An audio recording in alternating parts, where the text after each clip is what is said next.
방금 읽은 사도행전 4장의 마지막 본문은 읽을 때마다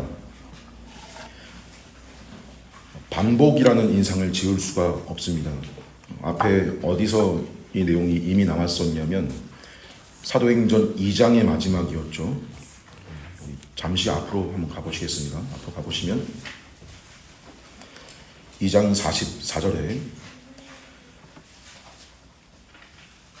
특히 그런 반복이 믿는 사람이 다 함께 있어 모든 물건을 서로 통용하고 또 재산과 소유를 팔아 각 사람의 필요를 따라 나눠주며 날마다 마음을 같이하여 이렇게 나와 있는데 여기서 물건을 서로 통용했다라는 말과 그리고 재산과 소유를 팔아 각 사람의 필요를 따라 나눠줬다 하는 것, 이것은 우리가 어려운 말로 유무상통이라고 합니다.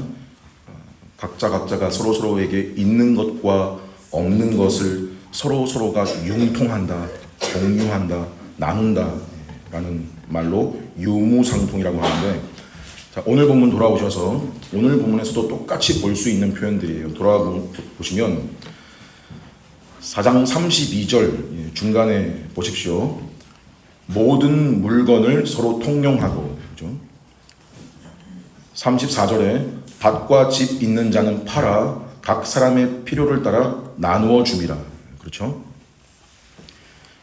굳이 약간의 상황 차이가 있다면 앞에 것은 교회가 이제 막 출발할 때 드러난 모습이었고, 뒤에 것 오늘 본문의 내용은 교회가 세상으로부터 박해와 공격을 받을 때 드러난 교회의 반응으로서 소개되는 장면입니다.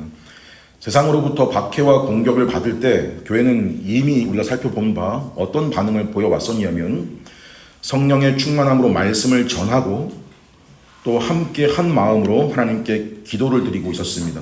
그래서 정리를 해보자면 누가가 지금 이런 교회의 모습과 교회의 반응을 기록할 때 누가가 무언가를 깨달아서 드러내고자 의도한 것이 지금 그의 글쓰기에서 어떻게 드러난 거냐면 반복으로 드러난 거예요.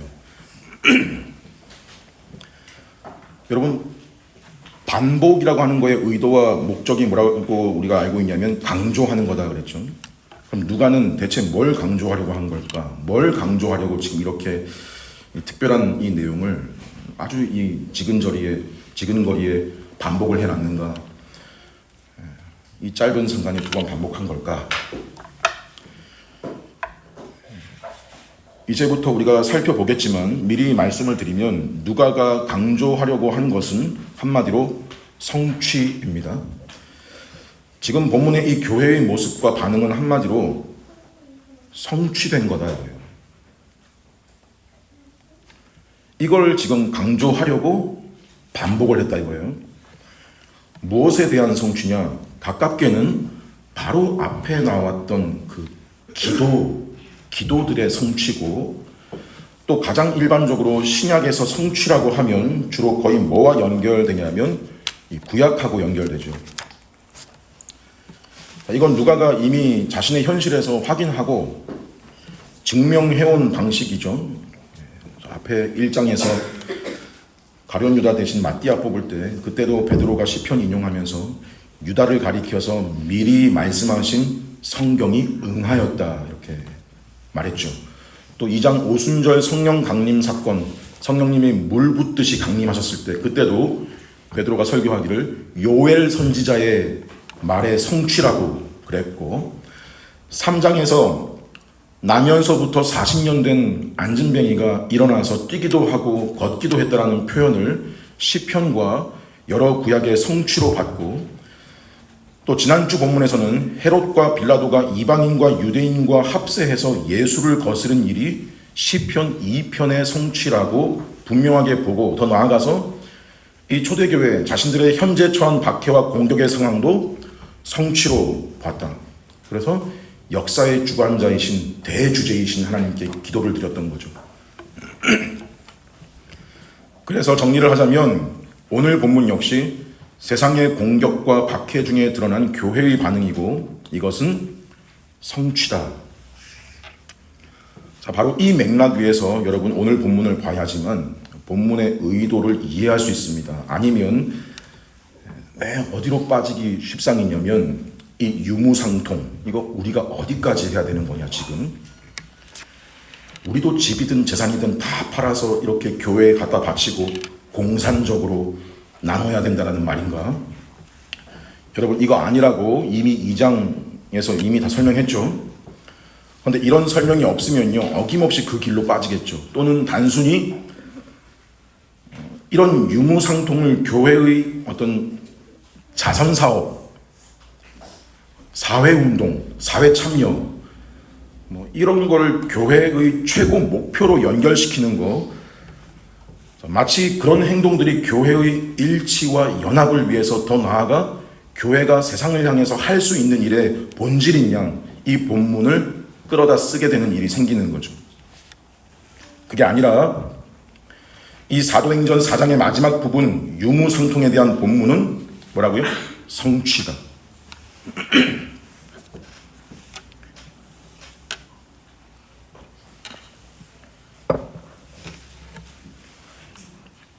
멀게는 구약에서 희미하게 보여준 것들의 성취이고, 또 가깝게는 앞에 등장한 기도의 성취다. 기도들의 성취다. 그러니까 이 본문을 보고 있는 오늘의 교회들도 지금의 자신들의 모습을 여기에 비춰봐야 되겠죠. 본문에 나오는 현상적인 걸 여러분들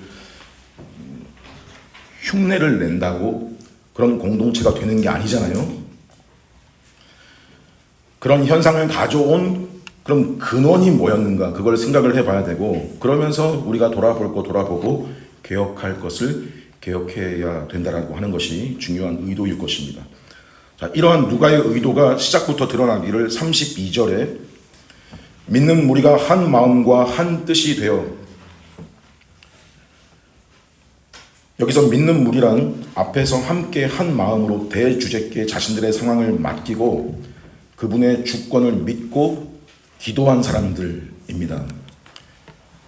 그래서 믿는 무리가 한 마음과 한 뜻이 되었다, 이 말에서 주의해야 될 것은 이 사람들이 어떻게 이렇게 한 마음과 한 뜻을 가지게 된 것이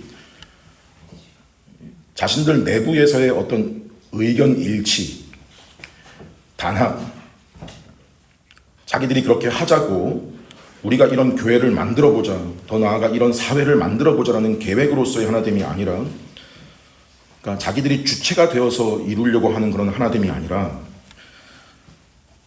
자신들의 바깥에서, 외부에서 어떤 힘이 작용하여 된 한 마음과 한 뜻이에요. 그래서 뭘 팔기도 하고 뭘 나눠줄 수도 있게 된 거예요. 한 마음과 한 뜻이 되었다라는 말이 자기 소유를 팔아 나누었다라는 말과 나란히 볼 때에는 이 한 마음과 한 뜻이 된 것이 원인인 것처럼 보이지만, 궁극적으로는 한 마음과 한 뜻이 된 것도 무언가의 결과이고 열매이지 이 사람들이 한 게 아니라는 말이에요.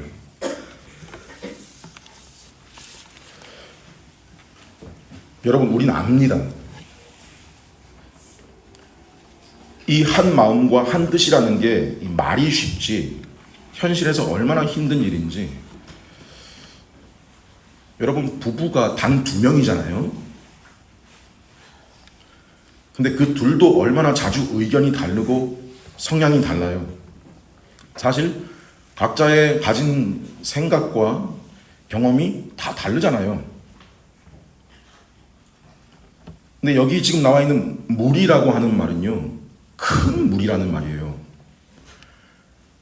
이제 상당히 큰 숫자가 된 무리거든요. 근데 이 큰 무리가 같은 것을 소망하고 같은 것을 목표로 하고 그걸 당연하게 여기는 마음이 같아요. 그리고 그것을 하고자 하는 같은 열망, 생각이 같고 뜻이 같고, 사실 다 다른 사람들인데 생각이 같고 뜻이 같고 이 일에 한 마음과 한 뜻이 되었다. 놀라운 일이죠. 근데 이렇게 될 수 있었던 원인이 무엇이라고 하는 거냐면 이 반복되고 있는 이 2장 마지막과 4장 마지막 이 두 본문의 공통점이 성령님의 강림하심과 성령님의 충만함에서, 그러니까 성령님이시라는 거예요. 누가의 의도를 좀 더 엿볼 수 있는 것이 여기 용어 사용인데, 지금 이렇게 유무상통 현상이 일어난 이 사람들의 특징을 지금 누가가 뭐라고 표현을 하는 거냐면 한 마음과 한 뜻이라고. 신약 헬라어로 마음이라고 하는 단어는 카르디아, 뜻이라는 단어는 프슈케. 구약을 헬라어로 번역한 70인역에 보면요, 이 카르디아와 프슈케가 한 쌍으로 이루어진 구절들이 수없이 등장해요.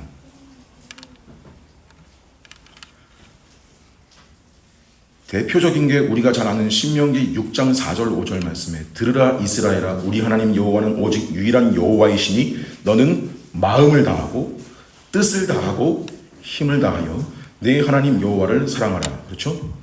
이 이후에 이 신명기 6장 4, 5절 말씀에는 지금 세 개가 등장했지만 이 이후에 이 마음과 뜻이라고 하는 이 두 가지 이 단어가 짝이 되어서 구약 전체에 걸쳐서 하나님 백성이라는 공동체에게 계속 요구되어 옵니다. 그리고 또 대표적으로 사무엘상 2장 35절 한번 들어보세요. 내가 나를 위하여 충실한 제사장을 일으키리니 그 사람은 내 마음, 내 뜻대로 행할 것이라. 여기서는 지금 이 마음과 뜻이라는 말이 주체가 하나님의 것으로 사용되고 있죠.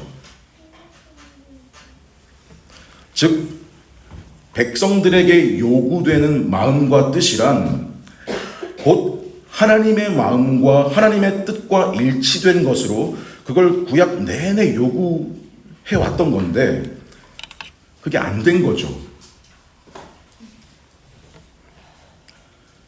그러다가 이 카르디아와 푸시케가 함께 등장한 이 구약의 제일 마지막에 등장한 게 어디냐면 마침 요엘서예요. 요엘서 2장 14절 말씀에 이스라엘의 회개를 촉구하면서 이렇게 말씀합니다. 주께서 혹시 마음과 뜻을 돌이키시고 그 뒤에 복을 내리사 너희 하나님 여호와께 소제와 전제를 드릴 수 있게 하실지 누가 알겠느냐. 자, 그러고 구약이 끝나고 비로소 그 일이 실제로 이루어진 때가 어디서 성취된 걸로 나오는 거냐면 성경 전체에서 이제 막 출발한 교회라는 공동체 안에서 이게 성취됐다라는 게 오늘 본문 맨 처음 믿는 무리가 한 마음과 한 뜻이 되어 인 겁니다. 그리고 또 여러분 이것이 무엇의 성취로 볼 수 있는 거냐면요. 여러분 성경 전체에서 소개하고 있는 우리 하나님의 본질, 그분의 존재 방식이 삼위일체 하나님이신 것을 우리는 알고 믿고 고백합니다. 구별되는 새 위격이시나 한 분이시다. 구별되시나 하나라고밖에 할 수 없는 분으로 연합되어 계시는 서로가 사랑의 극치이고 연합의 극치를 이루고 계시는 관계.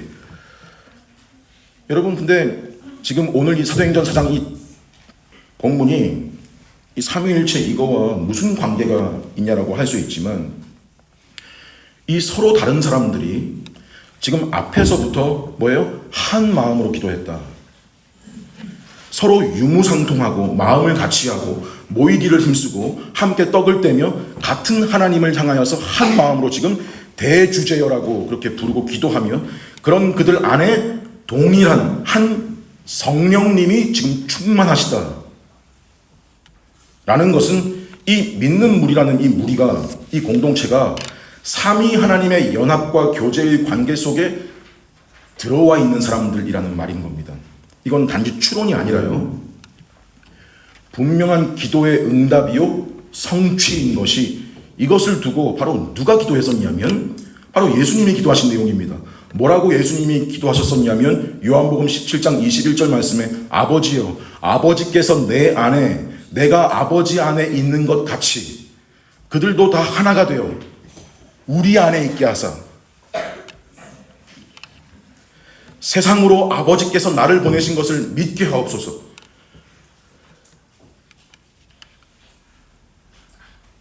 즉 지금 이 사도행전 4장 마지막 이 본문의 교회의 모습은 구약의 성취이자 앞에 예수님이 드린 기도의 성취였죠.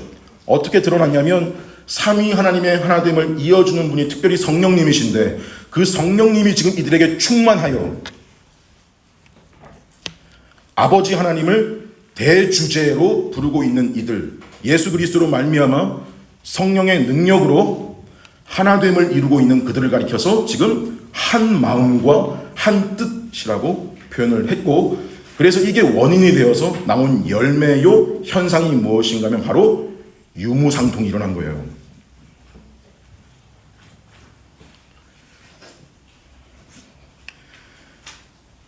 그래서 이 사도행전 초대교회 때 있었던 이 유무상통이라고 하는 것은 사람들이 제도적으로 시스템으로 만들어낸 어떤 이상적인 모델이 아니고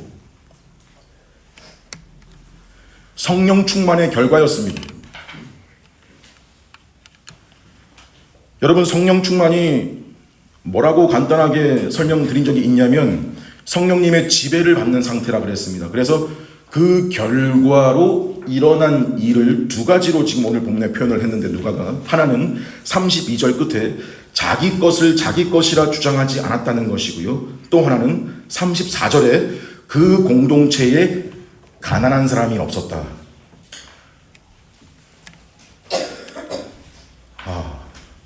이거 어떻게 봐야 되나? 그 공동체에 가난한 사람이 없었다.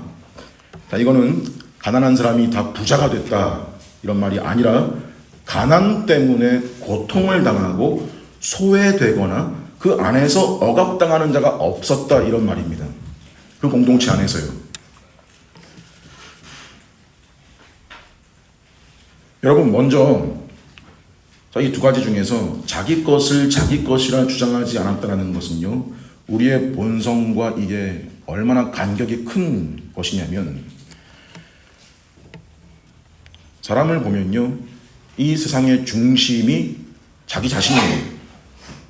아주 소심하고 아주 자존감이 떨어지는 사람이라 할지라도 이 모든 세상은 자기를 위해 존재하고 자기를 중심으로 돌아가는 게 세상이라고 보는 것이 인간 존재예요. 자기 중심성, 이기심, 이 테두리에서 벗어날 수 없는 존재가 인간 존재의 현실이죠. 그건 에고 어른이고 똑같아요. 제일 순수하다고 치는 사람 누구냐? 엄마의 품에 안겨서 젖을 물고 있는 그 갓난 아기. 그 갓난 아기도 엄마의 젖을 힘껏 물면서 뭐예요?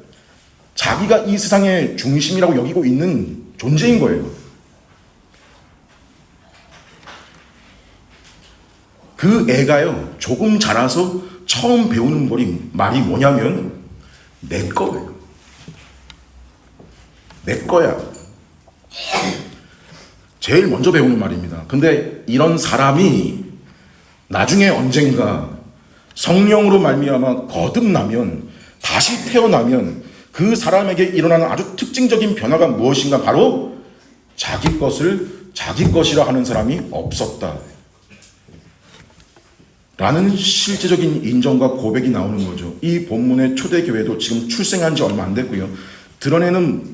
근데 출생한 지 얼마 안 되고 드러내는 모습과 반응이 지금 뭐라는 거냐면 자기 재물을 자기 것이라 하는 이가 하나도 없더라.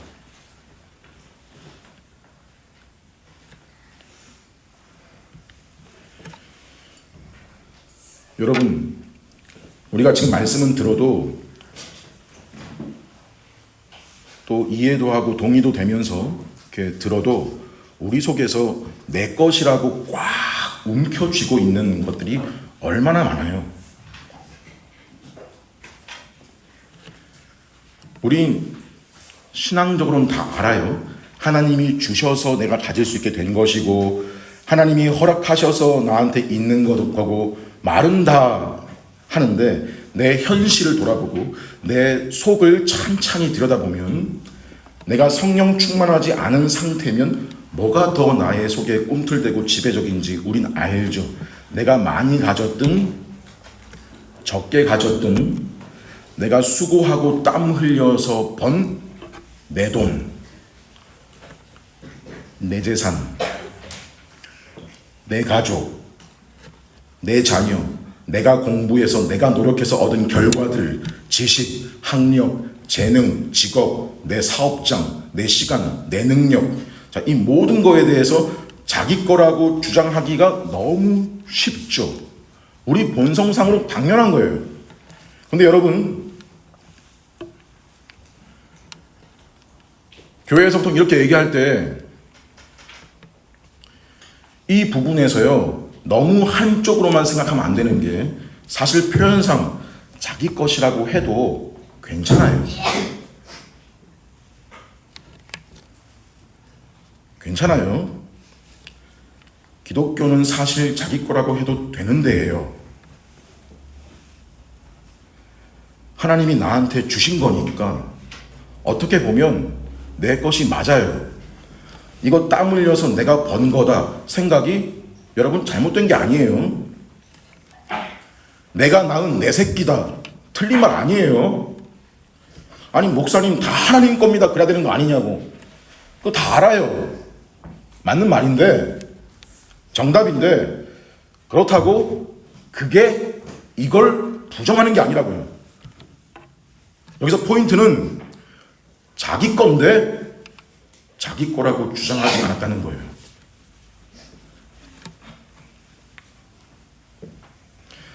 자기 건데 자기 거라고 주장하지 않았다. 기독교는요, 개인의 사유재산과 소유를 부정하는 집단이 아닙니다. 내 영역 안에 내가 가지고 소유하고 그것을 다스리는 권한이 무시되지 않습니다. 그리고 천편일률적으로 획일적으로 모든 사람의 능력이나 어떤 가진 수준이 똑같아야 된다는 걸 주장하지도 않습니다. 교회 안에는요, 가난한 사람들 있을 수 상대적으로 있고 부유한 사람들이 있을 수도 있고 거기에 또 좀 있다고 내가 자만이나 좀 없다고 또 쪼그라들거나 시기하는 데가 아니라는 거예요. 각자의 차이와 개성이 다 있고 존중되고 다름이 있다는 거 알고 그 차이와 다름 속에서 평균을 추구하고 그 다름을 인정하는 속에서 하나됨을 추구하는 곳입니다. 그래서 자기 것이면 틀림없어요. 헌데 자기 거라고 주장하려고 하지 않았다는 거. 자, 이게 원래 사람의 본성에서는요, 나올 수 있는 반응이 아닌데 나온 거라는 거죠. 어디서요? 교회라는 데서요.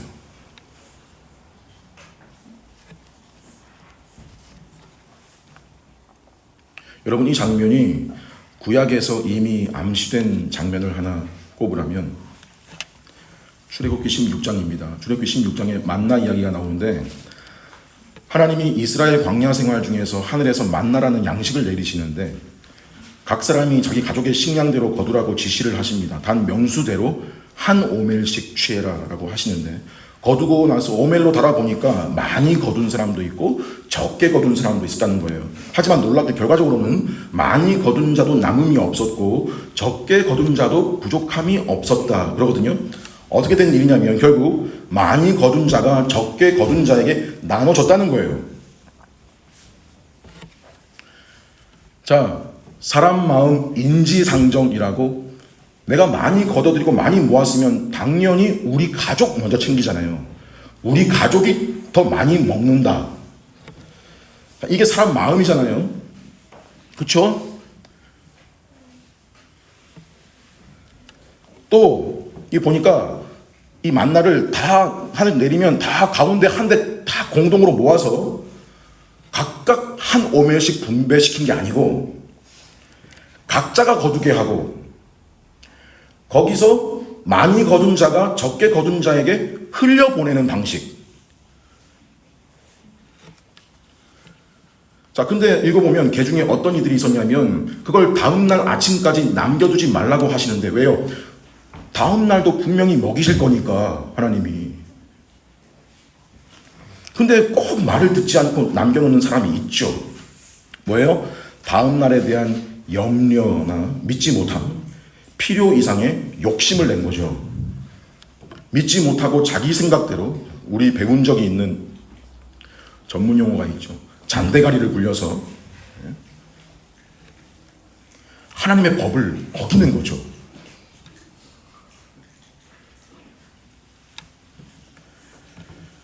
그렇게 불순종해서 남겨둔 것에는 벌레가 생기고 냄새가 났대요. 반면에 그 광야 이스라엘 민족 안에 여러분 참 믿음을 가진 사람들은 어떤 생각을 가졌을까요? 그걸 단순히 명령이기 때문이 아니라 자기가 거둔 것이 하늘에서 내려온 것인 줄 알기에 자기가 거둔 것이지만 자기 것이라고 하지 않고 적게 거둔 자에게 흘러가도록 흘려보냈겠죠. 모세가 후에 신명기에서 이 일에 대해 말하기를 신명기 8장에 내 하나님께서 이 40년 동안 네게 광야길을 걷게 하신 것을 기억해라. 너를 낮추시며 너를 줄이게 하시며 또 너도 알지 못하며 내 조상들도 알지 못하던 만나를 내게 먹이신 것은 사람이 떡으로만 사는 것이 아니요 여호와의 입에서 나오는 모든 말씀으로 사는 줄을 네가 알게 하려 하심이니라. 여러분 사람의 일반적인 생각은요 너나 할 거 없이 빵으로 산다는 거예요. 지금 우리 식대로 하면 돈으로 산다예요.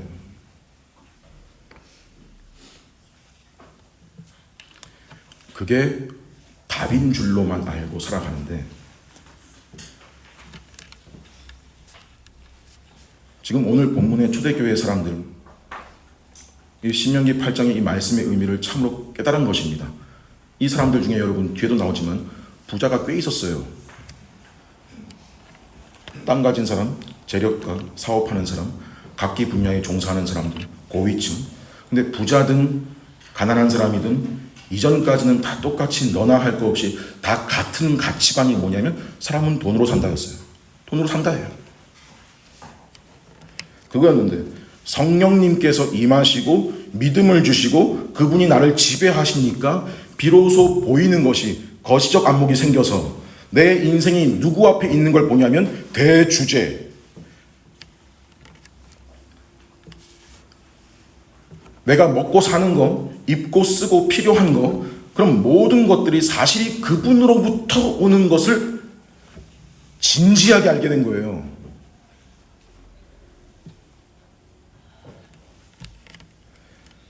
그렇게 되니까 자연스럽게 어떻게 되는 거냐면 내 거라는 게 깨지는 거예요. 그렇다고 이 사람들이 자기 것을 막 함부로 쓰거나 함부로 하거나 성실하지 않은 사람들이 아닙니다. 성실하게 일하고 돈을 벌고 자기 돈을 관리하고 성실하게 세금도 내고 훌륭한 시민으로서 삶을 살아가는데 자기를 살게 하는 원동력은 돈이 아니라 하나님이시라는 것을 압니다. 그러니까 비록 내가 수고해서 내가 땀 흘려 만나를 많이 거둔 거지만 나한테는 한 오멜만 남기고 다른 사람한테 흘려보내줘도 괜찮고 기쁠 수 있는 거죠. 원래 내 것이 아니었으니까요.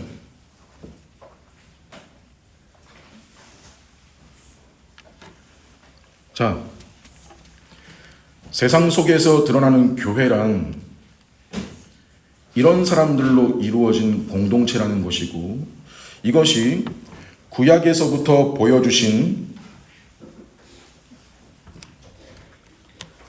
하나님 나라의 원리가 이렇게 신약의 교회의 모습과 반응으로 성취됐다는 걸 뭐라고 표현을 한 거냐면 자기 재물을 자기 것이라 하는 이가 하나도 없었다라는 말로 표현을 한 것이죠.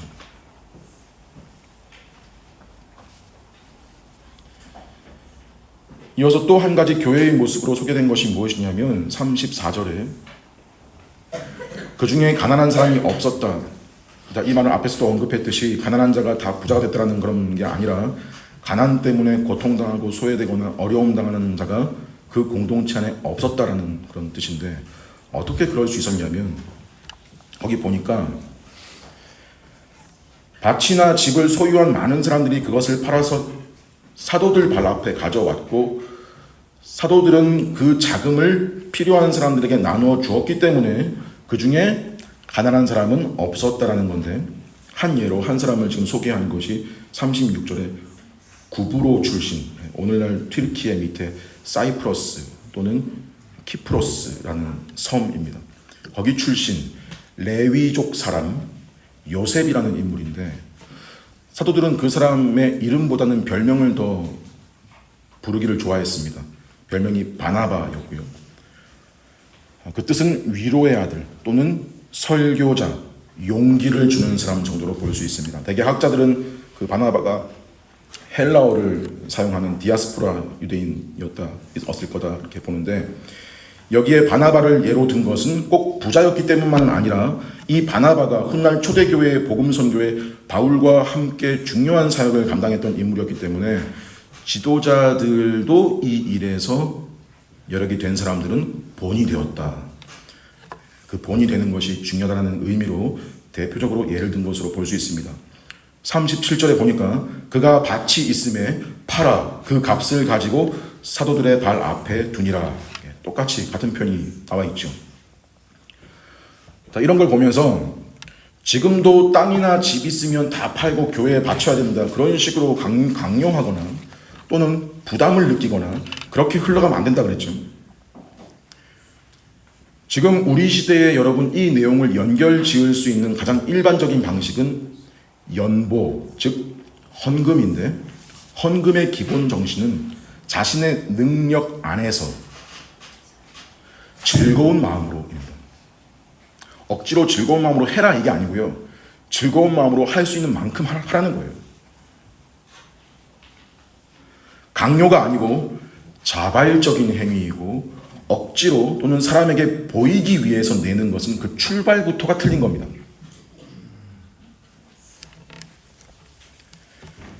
그리고 헌금은 교회에 돈을 바치는 게 아니고 본질적으로 구제입니다. 부자만 참여하는 게 아닙니다. 어려움에 처한 다른 신자들의 문제를 해결하기 위해 모든 신자가 여기 참여하는 이 특권을 누리는 겁니다.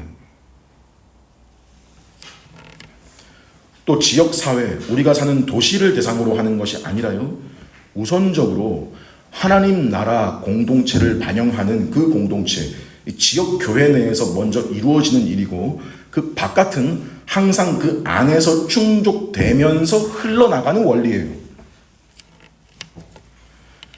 물론 그걸 병행할 수도 있고, 특별한 경우 재해나 특별한 어떤 목적으로 모금을 할 수는 있지만, 이 헌금의 우선 원리는 우리가 잘 기억을 해야 됩니다. 자, 무엇보다 오늘 본문의 집을 팔고 땅을 파는 이 일은 교회가 처음 출발하는 그 당시에 특별한 상황에 기인했던 일입니다. 밖으로는 박해가 있고, 안에서는 이제 신자들의 수가 기하급수적으로 늘어나고, 또 복음이 더 퍼져나가는 그런 상황에 굉장히 급진적이고 극단적이죠.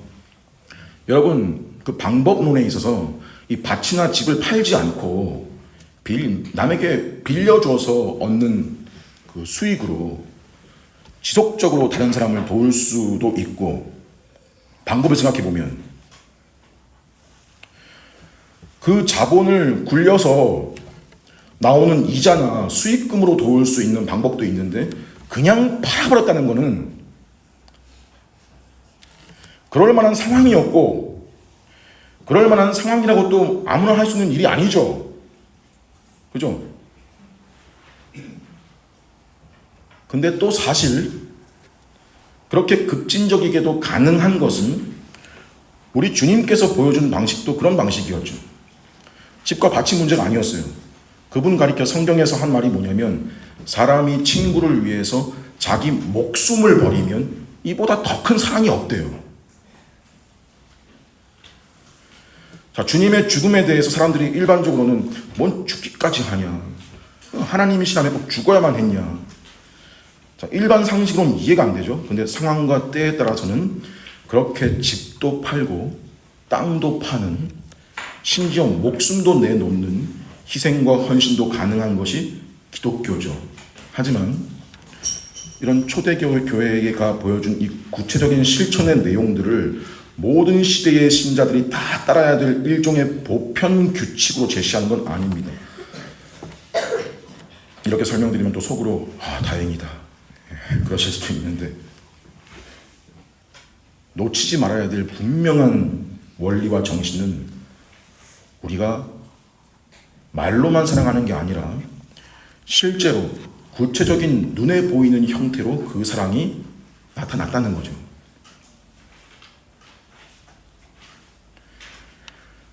집을 팔고 땅을 파는 일들이 초대교회 시대에 한동안은 지속되었던 현상으로 보입니다. 한동안은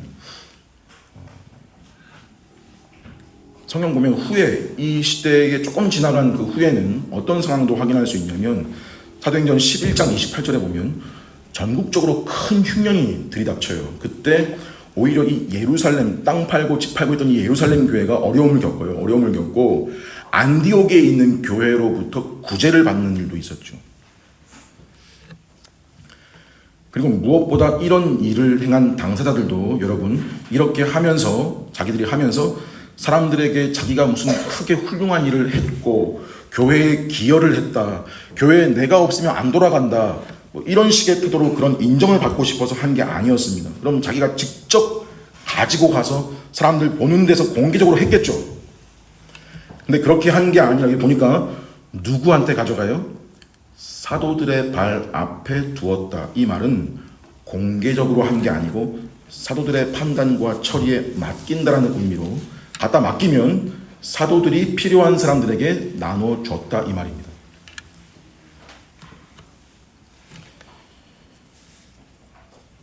여러분, 이 사실이 미리 암시되었던 또 구약의 장면을 꼽으라면 레위기 25장에 하나님이 이스라엘 백성에게 주신 제도 중에 안식년과 희년제도라는 게 있습니다.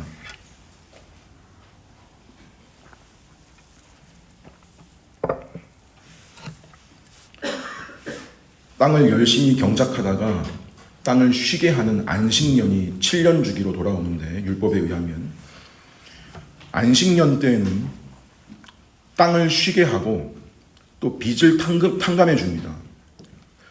그런 안식년이 또 7번이 또 지나면, 7번이 지난 후 77에 49, 그리고 그 다음에 50년째, 이때 이 해에는 노예는 자유인이 되고 잃어버린 땅과 재산은 돌려받고 자연스럽게 그 해가 되면, 그 해를 희년이라고 이렇게 하는데, 희년이 되면 이스라엘 공동체 안에는 가난과 억압과 헐벗은 자가 없게 되는 것이고요.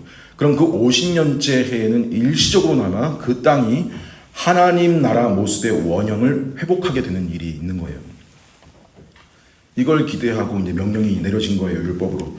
그리고 신명기 15장 4절에 이 명령을 잘 지키면 어떤 일이 있을 거라고 약속하시냐면, 내 하나님 여호와께서 내게 기업으로 주신 땅에서 네가 반드시 복을 받으리니 너희 중에 가난한 자가 없으리라 그러세요. 근데 문제는요, 구약 어디를 살펴봐도 이 안식년이니 희년이니 하는 이 제도가 제정된 사실만 나오지, 이스라엘 안에서 이게 제대로 지켜졌다는 기사가, 기록이 없어요. 그러다가 예수님께서 이 땅에 오시는데, 이 예수님이 오셔서 하신 일을 가리켜 구약의 희년제도, 안식년제도, 그거는 그림자, 모형이고 그 가리키는 실체가 바로 이분이시라고 밝힌 데가 바로 누가복음입니다.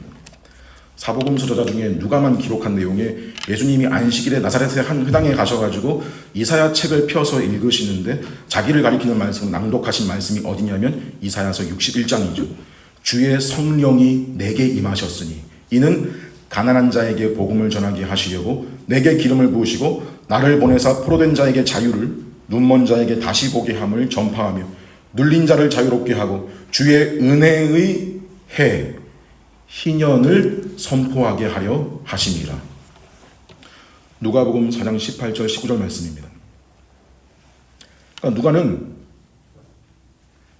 4장 마지막 이 본문에서 초대교회 안에 일어난 이런 현상, 그게 뭐냐면 성령님이 임하시고 그 중에 가난한 사람이 없다라는 것을 무엇의 성취로 보고 기록을 한 것이냐면 구약 희년의 성취로 본 것이에요.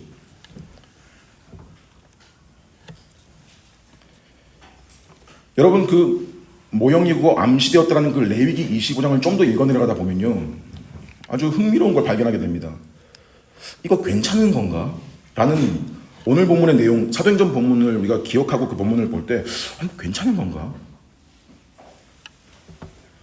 안식년과 희년에 대해 땅을 다루는 법에 대해 말씀하시다가 무슨 말씀이 있냐면 이런 말씀이에요. 땅을 영구히 팔지 마라. 땅은 다 내 것임이니라. 너희는 거류민이고 동거하는 자로서 나와 함께 있지 않냐. 물론 그 뒤에 부득이한 경우에 세부 규정이 나오긴 하지만 기본 기조는요 땅을 아주 팔 수 없다는 거예요.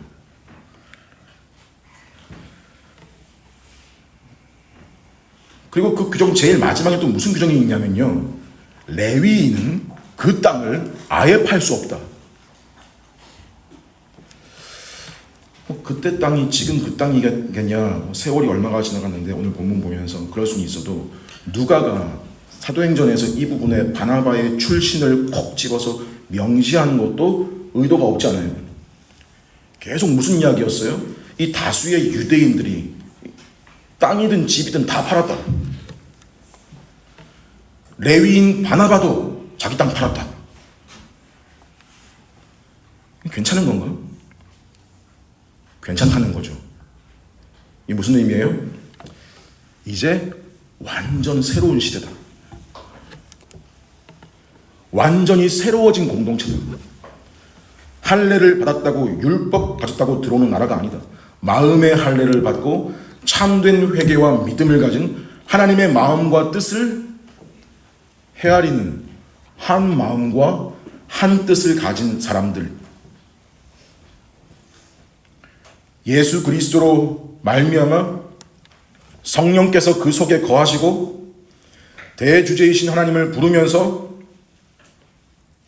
자기에게 속한 사람들, 교회와 동료들에게 말로만이 아니라 구체적인 헌신과 희생과 사랑을 표현할 마음과 태도를 가진 자들, 그런 자들이 들어오는 완전히 새로운 공동체라는 걸 누가가 지금 드러내고 보여준 것이라 할 수 있습니다. 여러분 이때 이 사람들 어떻게 이것이 가능했을까요? 성취라고 해서 저절로 되는 게 아니라 하나님께서 자신의 계획과 뜻을 이루실 때도 수단을 사용하시잖아요. 흥미롭게도 누가는 그 근원적인 이유를 유무상통에 대해 말하는 32절과 34절 사이에 그 중간에 끼워서 33절에 배치해서 기록을 했습니다. 33절에 뭐라고 나오냐면 보세요. 사도들이 큰 권능으로 주 예수의 부활을 증언하니 무리가 큰 은혜를 받아. 사도들이 큰 권능으로 전했다는데 이건 기도 응답이죠. 앞에 29절에서 뭐라고 기도했었냐면 종들로 하여금 담대히 하나님의 말씀을 전하게 하여 주시오며, 그렇게 기도했더니 이미 31절에서 응답됐다고 제시된 것이 무리가 다 성령이 충만하여 담대히 하나님의 말씀을 전했다라고 나오죠. 33절도 이 연장선상에서 성령의 권능으로 담대히 말씀을 전하는데 특별히 그 내용이 무엇인지를 말하기를 주 예수의 부활을 증거했다 그래요.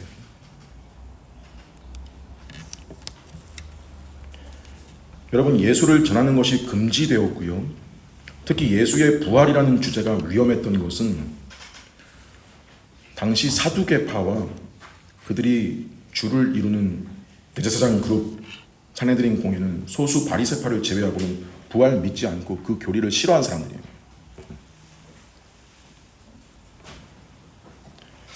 근데 이런 위협과 공격의 상황 중에도 이토록 담대할 수 있었던 결국에 근원적인 이유는 무엇이었냐면 이 사람들에게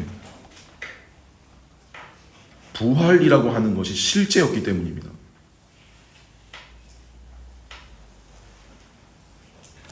예수님의 부활을 실제 목격했고 확인했을 뿐 아니라 장차 더 나아가 자신들의 부활도 예수님의 말씀을 근거로 확신했던 거예요. 그들이 증거하는 예수님의 부활에 대해 들은 성도들, 그 부활이 자기들에게도 영광스럽게 주어질 것을 믿었어요. 이게 기독교 신앙입니다. 예수님이 세상과 죄와 마귀와 율법의 저주를 이기고 마지막 원수인 사망도 이기셨다. 그것이 예수의 부활로 입증된 것이고 우리가 그 부활을 믿으니 이 세상에서의 위협과 박해와 고난도 견딜 수 있고 부활이 있으니까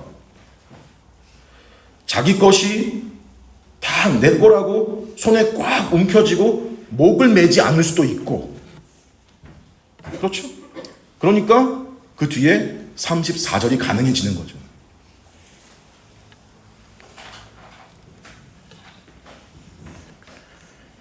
여러분 오늘 말씀에 나타난 교회는요 이 세상 속에서 사람을 근본적으로 변화시키는 성령의 능력과 그리고 진리를 통한 하나님의 은혜로 완전히 새롭게 창조된 공동체입니다. 다시 한번 교회는 사람을 근본적으로 변화시키는 성령님의 능력과 진리를 통한 하나님의 은혜로 완전히 새롭게 창조된 공동체다. 그 중요한 특징이 무엇이었어요? 한 마음과 한 뜻을 가진 하나 된 공동체. 한 마음과 한 뜻이란 하나님의 마음과 뜻과 일치된 것인데 하나님의 마음과 뜻은 온전히 자기 백성, 교회를 향하여 집중되어 있다. 하나님의 섭리의 중심에는 교회가 있다. 우리는 이 사실을 대주제이신 하나님이 어떻게 구약에서 암시하셨고 교회를 통해서 성취하셨는가 하는 구조로 추적하면서 오늘 말씀을 살펴봤습니다. 고로 우리의 마음과 뜻, 한 마음과 한 뜻이라고 하는 건 당연히 여러분 하나님의 백성인 동료들과 그들로 이루어진 교회를 향한 마음과 뜻이고요. 그 보이지 않는 마음과 뜻이 눈에 보이는 열매로 드러나는 법입니다.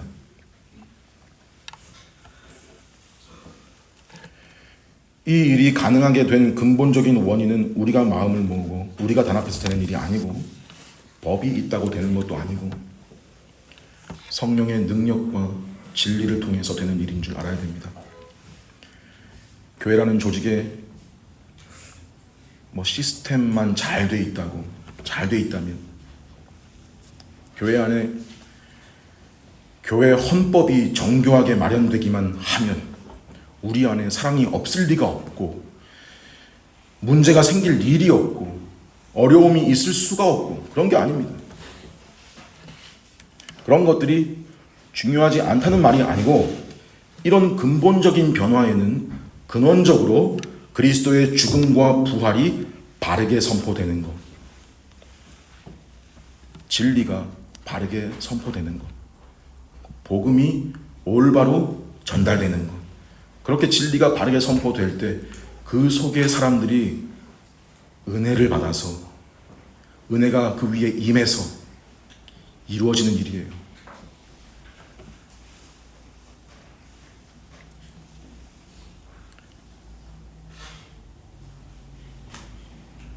그래서 우리가 헌금을 통해서건 여러 구제의 방법들을 통해서건 형제들에게 기꺼이 기쁘게 흘려보내는 것이 가능하다면, 그런 일이 일어난다면, 일어나고 있다면 그것도 우리 안에서 복음이 바르게 선포되고 있기에, 진리가 담대하게 선포된 까닭에 그 진리로 인한 큰 은혜가 우리 위에 임하였기에 가능한 거예요. 요새 교회에 예를 들면 헌금이 많네, 열심히들 참여하시네, 이런 차원이 아니고 하나님의 은혜가 임했네, 하나님이 그런 마음을 주셨네. 그 근거가 뭐예요? 진리고 복음이에요. 고로 내가 했다고 드러낼 것도 아니고 자랑할 것도 아니고 생색낼 것도 아닙니다. 원인이 내가 아니니까요. 진리를 통해서 우리에게 은혜를 주셔서 해도 하는 겁니다.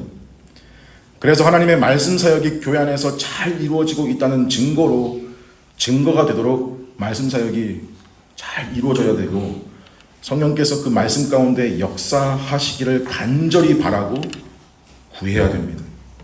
역으로 교회 안에 자기 가진 걸로 우쭐하거나 교만하거나 하는 그런 사람의 목소리가 크고, 물질로 어려움을 겪고 있는 것이 드러났음에도 나 몰라라 하고 쪼그라들거나 고통을 겪는 사람이 버젓이 있다면, 그건 결국 그 교회의 말씀 사역에 문제가 있다는 반증일 수도 있겠죠.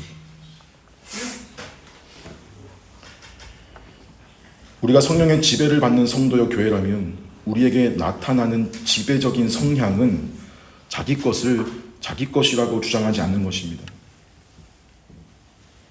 여러분, 성도의 삶이라도 자주 깨닫는 게 뭐냐면, 내가 싸우고 있는 대적 중에 가장 큰 대적 중 하나가 자기 자신이라는 건데, 자기중심성, 이기심, 이것이 얼마나 강력한지, 내 주장, 내 자랑, 내 입장, 내 자존심, 이것이 똘똘 뭉쳐진 자신을 마주하는 때가 많죠. 그러니 양보나 져주는 게 어렵고, 남의 형편, 입장을 생각해 주는 게 자연스럽지가 않고, 머릿속에서 계산부터 돌아가고,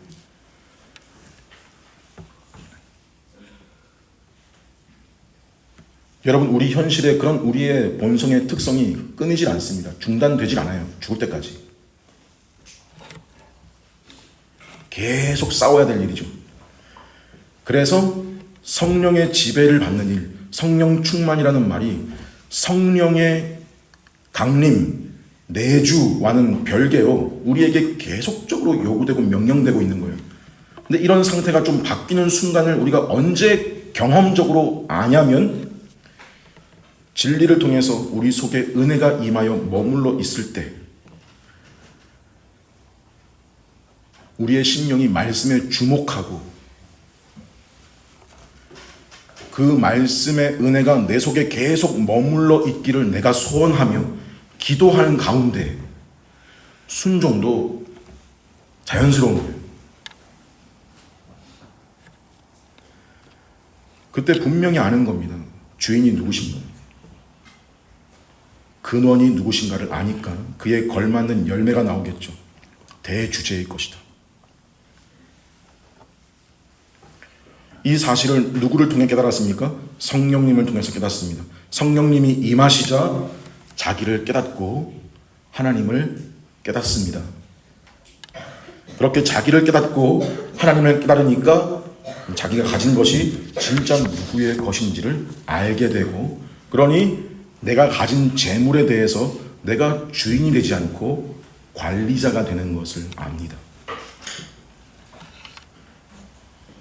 여러분, 성령님은 한 마음과 한 뜻을 가진 사람들에게 바로 이 마음을 심어주십니다. 그래서 그 사람은 자기 것인 줄로만 알고 움켜쥐고 있던 손을 펴기 시작합니다. 내 돈, 내 재산, 내 가족, 내 자녀, 내 지위, 내 직업, 내 시간, 내 능력이 그리스도를 향하여, 그분을 머리로 한 교회를 향한 헌신과 희생으로 흘러갑니다. 그런 사람들이 함께 살며 함께 예배하며 서로를 함께 섬기는 것, 그게 눈에 보이게 드러나는 곳이 여러분 교회입니다.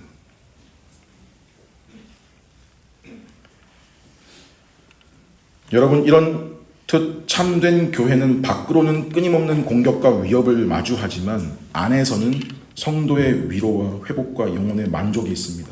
밖에서 닥치는 공격은 마치 땅이 뒤틀리고 바닷물이 덮치고 산이 흔들릴 만한 공격인데, 안에서는요 무엇을 선언하고 있냐면, 주 예수 그리스도의 은혜와 하나님의 사랑과 성령의 교통하심이 너희 무리에게 있을지어다.